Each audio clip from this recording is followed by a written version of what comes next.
மறுநாள் அவனுக்குள்ள என்ன வந்துச்சு? அவேர்னஸ் தான் வந்துச்சு. வேற என்ன வந்துச்சு? குடியில் நமக்கு புரிஞ்சுக்கிறோம் இல்லைங்களா? அது மாதிரி இப்போ எந்த வகையான போதையும் இல்லாத நாம் நினைக்கின்ற நினைவு நிலையில் அவேர்னஸ்னுடைய அளவு குறைவாக இருப்பதால் இதையே மயக்கம்னு தான் சொல்கிறான்.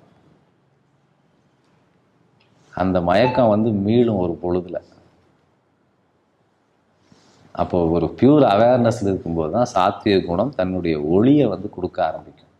அந்த ஒளியில் எல்லாம் வேற மாதிரியாக தெரியும். நானா இப்படி இருந்தேன் அப்படின்னு குடிகாரன் விடிந்த பிறகு சிந்திப்பதை போல இதில் ட்ராப்பாக இருக்கிற ஜீவன் தள்ளி நின்று பார்த்து நாமளாம் இப்படிலாம் இருந்தோம், இப்படியெல்லாம் நடந்திருக்கோம் பாரு, இதெல்லாம் உள்ளுக்குள்ளே வச்சுட்டு தான் நம்ம இப்படி இருந்திருக்கிறோம் பாரு அப்படின்னு ஒரு பெரிய ரியலைசேஷனுக்கு வரும். அந்த சாத்விக குணம் ரொம்ப